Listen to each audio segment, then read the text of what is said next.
What's going on, guys? This is Rob. If you guys enjoy my content, make sure you hit the subscribe button and make sure you hit that little bell so you never miss out on my sexy voice. Okay, so we are getting into, or really kind of picking up again with Hal Jordan and the Green Lantern Corps. It's been a little while since we covered this part of DC Rebirth, but this basically picks up with Zodd's will. This is kind of like, basically General Zodd wrecking the Green Lanterns, which is actually pretty awesome. But something that I do want to talk about here for a second is the nature of Kryptonian powers, because I've seen this question asked before. So one of the questions that I've seen, and it's actually a really, really good question, if Kryptonians absorb solar radiation, shouldn't Supergirl basically be exactly as powerful as Superman? Like, if you took 50 Kryptonians and you sit them on a singular planet, then shouldn't they all be equally as powerful? Like, none is more powerful than the other. And if that's true, then why is it that Supergirl is more powerful than Superman? Why is General Zodd less powerful than Superman? Okay, so these are actually some really, really good questions, and they're a really cool idea. What this does is begin to kind of answer it. But the whole idea with Supergirl, to kind of address that for a second, pre-crisis, which is to say up until 1985, there was no answer to that. It was just Supergirl's more powerful than Superman, because reasons, and that was basically it. Post-crisis, that was answered by Jeff Johns, I'm pretty sure, back in the mid-2000s when Kara Zor-El first showed up after the events of Crisis on Infinite Earths. And the explanation DC offered was that when she was held in suspended animation, basically, she had like solar radiation bombarding her while she was in her spacecraft. And so she had essentially been absorbing solar radiation for a much longer time than Superman. That's one of the big reasons why there's a differentiating factor. With General Zodd, he was consistently shown to have been weaker because he was constantly catching up. He had been locked in the Phantom Zone, like, well, he was supposed to be in there for eternity, but he had been locked in the Phantom Zone for a very long time. And so while Superman was absorbing solar radiation on Earth, General Zodd was just sitting in the Phantom Zone with no seeming, no way to escape, basically, until he did. And so that's why General Zodd is consistently shown to be somewhere near Superman's power or lower than Superman. He's not really shown to be, more powerful than Superman. So hopefully that kind of cleared things up. But what this does is this basically picks up in the aftermath of the whole battle with the controllers. Now, of course, the controllers will return, especially with the return of the Dark Stars. But again, because of the fact that the controllers were a group of Maltrusians who basically went off and did their own thing and became a wholly separate group from the Guardians of the Universe themselves, the controllers kind of went on this campaign to kidnap the Guardians, to convert them, basically to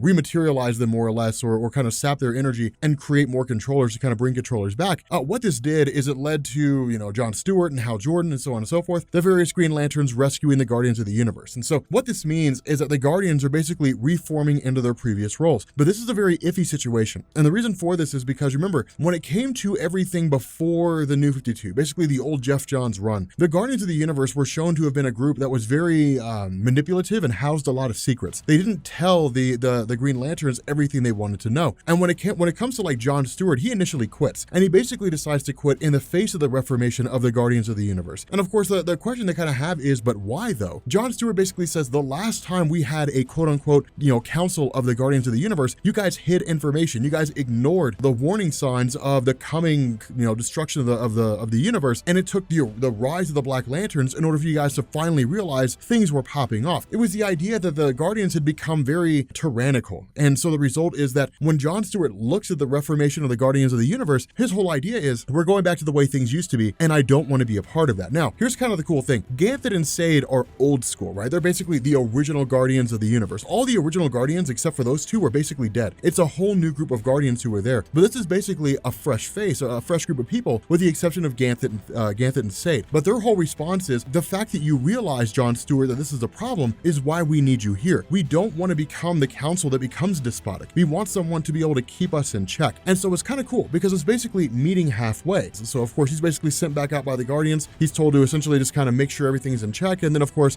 they tell him, hey, look, there's a crisis out in the sector somewhere and you got to send some lanterns to check it out. So of course, because this is Hal Jordan, the Green Lantern Corps, Hal Jordan and Kyle Rayner respond. Now, when they get here, there's basically a race here that's kind of in the Stone Age, but they're essentially building like this massive kind of citadel of sorts. And we end up finding out all this is being orchestrated by General Zodd. Now, this is a very important thing because General Zodd is immediately attacked by Hal Jordan and Kyle Rayner. And that's important because they launched the first strike. General Zodd did not do anything to provoke this attack. He was simply just there. Now, in reality, it's because General Zodd is a Kryptonian bad guy. He always has been. Like, he's always done these really, really crappy, terrible things. But at the moment, he's not done anything wrong. And so in reality, what you really have here is Hal Jordan and company showing up on the doorstep of General Zodd, whether they knew it or not, and then saying, you're coming with us, with nothing to actually charge him with. And so in response, General Zodd actually breaks free of the constructs of Hal Jordan. Now, in truth, this shouldn't normally be allowed to happen. But what we end up finding out here is this planet is orbiting 2 yellow suns. And so what this means is that General Zodd has been absorbing twice the amount of solar radiation that he normally has. General Zodd's power level has been jumped forward. And that's why we had this discussion at the beginning of the video, is because where General Zodd has been consistently catching up with Superman in the sense that, like, Superman gets, he just kind of has this level of power, and then sometimes he cuts loose, sometimes he doesn't. General Zodd has always just been a little bit weaker because he was exposed to solar radiation later than Superman was. But being in a location where he's absorbing twice the radiation, he's basically catching up to Superman very, very, very fast. And at the moment right now, he's equal to Superman in power. And so not only that, and again, not only do we have General Zodd here, but going back to like the Action Comics line of stories, the Superman line of stories, when you had like Eradicator and so on and so forth, Zodd still has his own little miniature army. So he's got his wife, he's got his son, and he's got the Eradicator, kind of like this old piece of Kryptonian technology is really what he is. But this leads to a conflict between Kyle Rayner and Hal Jordan himself. Now, this is very important here because what ends up happening is you basically have the wife of General Zodd, who's as powerful as Superman, General Zodd himself, who's as powerful as Superman, their son, who's as powerful, and the Eradicator. Hal Jordan and Kyle Rayner do not stand a chance, and they literally get absolutely decimated with the greatest of ease. I mean, they are laid waste to in an instant. But in the aftermath of the two of them being captured, of course, they're basically stripped of their rings, and they're, at least Hal Jordan is taken before General Zodd. Now, this is kind of the funny thing here. When it comes to Zodd as a character, this is one of the reasons why I always liked him so much. Historically speaking, when it comes to comics, the good guys are good guys, bad guys are bad guys. What makes bad guys interesting are the motivations behind what they do, or why they do what they do, but also like who they are and how they're inherently written. Some bad guys are just bad guys. Like Electro was never really an interesting villain in the Spider-Man mythos until he like took down power to the raft and freed all the supervillains. But like Magneto's always been interesting because his character has evolved and changed so much over the years. General Zodd is much the same way. When Hal Jordan's brought before Zodd, it's not so Zodd can just start pummeling him and saying, tell me what I want to know. It's because Zodd is just kind of like, let's sit down and have a conversation. Let's talk. Now, in reality, Hal Jordan's just kind of like, I don't want to hear it. You're a bad guy. You got to go. That's one of the reasons why this is interesting in the way that it's written, because you look at this and Hal Jordan almost seems to be like the antagonist here, whereas you just kind of have General Zodd here on this planet. Now, because Zodd is a villain, you can't help but wonder what it is that he's up to, but it is kind of intriguing. Now, the other half of this is that General Zodd does not know how the ring of Hal Jordan works. The ring that Hal Jordan wields right now is not the ring that he historically wielded. Hal Jordan forged his ring out of pure willpower. It's part and parcel to himself. Basically, Hal Jordan's ring is like his arm or his leg or his brain or something along those lines. And so because it's tied inherently to his willpower, he's able to literally command the ring and have it break directly out of its cell and return to him. And so what he ends up doing is basically flying back to Kyle Rayner, and this is when we realize that when it comes to like this group here, this group that it's believed that General Zodd is kind of oppressing and forcing into slave labor, it's not actually that way. Instead, these guys worship General Zodd. Now, this kind of invokes a whole idea of like the Star Trek Prime Directive, right? I mean, like if you're in the Star Trek universe, the Prime Directive is you cannot interact with races that have not achieved interstellar travel. You have to allow them to continue on their own path until they eventually discover faster than light travel, and then from there then you can interact with them. With this whole situation here, it's this idea, if we start messing around with these guys, if we start causing problems, then what we basically do here is we kind of obstruct the progression of this race. But this race looks at General Zodd, sees him as a guy who can fly, who's got like super speed, strength, so on and so forth, and they see him as a god. And the result is that they worship him as a god, and Zodd has essentially been using that to get them to do work for him. He's not been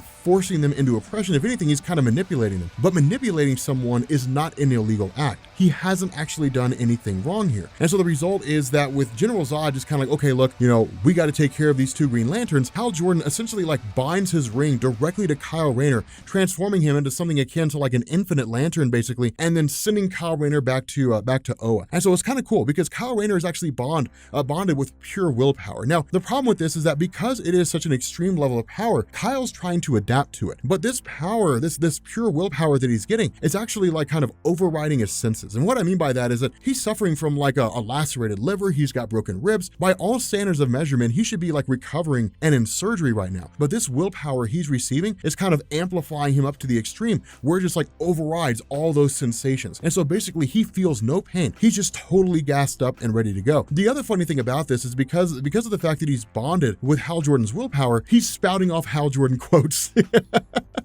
He's saying things Hal Jordan would say. But at this point, we kind of switch back over to the Guardians of the Universe themselves. And again, this is why the whole situation with Jon Stewart is somewhat tenuous, because Jon Stewart is getting what he wanted. He's just realizing that it's not really what he wanted. Basically, what he's getting is not what he had hoped for. With the Guardians of the Universe, and back in the old days, they would have just been like, go get Hal Jordan, done. And that would have been it. And they would have said, get him back by any means necessary. You know, you have leave to do whatever you have to do. And they would have fought General Zodd. It would have been kind of a cool battle for a few minutes. And then they would have won, and they would have brought Hal Jordan back. With this new Guardian Council, their whole stance is, we can't be so quick to judgment. And so we basically have to deliberate. And for Jon Stewart, it's so frustrating because it's like, but it's one of our lanterns though. And that's kind of the big differentiating factor between the Guardians of the Universe and like normal people. A normal human being is basically primitive. Like, we're pretty basic, we're pretty emotional, we're not that bright in the grand scheme of things. Like, people have a tendency to let their emotions override their common sense. And so with that in mind, the Guardians are just kind of like, okay, but like, you know, I realize that you want to go get Hal Jordan, but like, you're an idiot though, because like, you're very emotional and you're not as wise as we are, because we've been around for like 3 billion years or something along those lines. So like, let our 3 billion years of wisdom kind of play out here. And then when you've been alive for 3 billion years, then you can kind of play that role. You know, when 900 years you reach, you know, look good you will not, or whatever the hell it was Yoda said to Luke Skywalker. So with this whole thing, Jon's kind of response is, but we have to rescue Hal though. And this is one of the reasons why Jon Stewart is so cool, but also one of the reasons why the kind of antagonistic nature of the Green Lanterns and the Guardians of the Universe works so well. Because a lot of the Earthbound Green Lanterns, for the most part, want to have their cake and eat it too. We need to be logical, we need to think things out. Unless it's something I really, really want, then we should just do that. But like, if it's not something that I really, really want, well then yeah, just let things play out and we'll just kind of see what happens. I mean, it's one of those things where you can't have it both ways. And so the result is that Jon Stewart kind of takes off, but he does exactly what you would expect he'd do. Guy Gardner, of course, Guy Gardner being Guy Gardner, basically goes and grabs the other, kind of a core member of the Green Lanterns and says, we got to go rescue Hal Jordan. And then essentially takes off, and Jon Stewart's like, I didn't see anything. And so it's kind of interesting here, because what's happening the entire time this is going on is Kyle Rayner's ring is still with General Zodd. And so General Zodd is actually going through and having the Eradicator analyze the ring. But of course, then all the Green Lanterns show up and they basically end up facing off against General Zodd. Now, again, with Kyle Rayner wielding essentially the power of 2 Green Lanterns, it is kind of cool here, because when he shows up, it is an extreme level of willpower that he has at his disposal. And for the most part, he's able to hold his own to a degree. The problem with this is that, again, you're talking about Kryptonians that are twice as powerful as they normally are. Not only that, they're actually fighting with restraint. They're just kind of like, hey, like, hold back a little bit and let's just kind of see what happens, and let's just sort of keep them at bay. Because what they're doing is basically stalling. That's really all they're doing here. And that's kind of interesting, because when you're watching these Kryptonians stall against the Green Lanterns, yet still hold their own against the Green Lanterns, the question has to become, so like, what happens when they go ham? Like, what happens when he just like flat out loses it? And so for a minute, General Zodd does that when he literally like punches out Kyle Rayner and sends him flying. And that's why I say this is so awesome, because it kind of gives us like this full brunt concept of like, what would happen if a full-on Kryptonian faced off against a Green Lantern, and that Kryptonian is just like basically Superman level power with no real reason to hold back. This is a pretty cool moment here, because Hal Jordan kind of reaches out and says, look, you can't keep tampering with this power. Like, I gave it to you so you could get away, but you have no idea what impact this level of power is going to have on your body. You don't know if it'll kill you. And so for a minute, Hal Jordan, like, what he actually does is he kind of, tries to reason with Kyle, and then basically strips his willpower back from Kyle, reverting him to his normal form,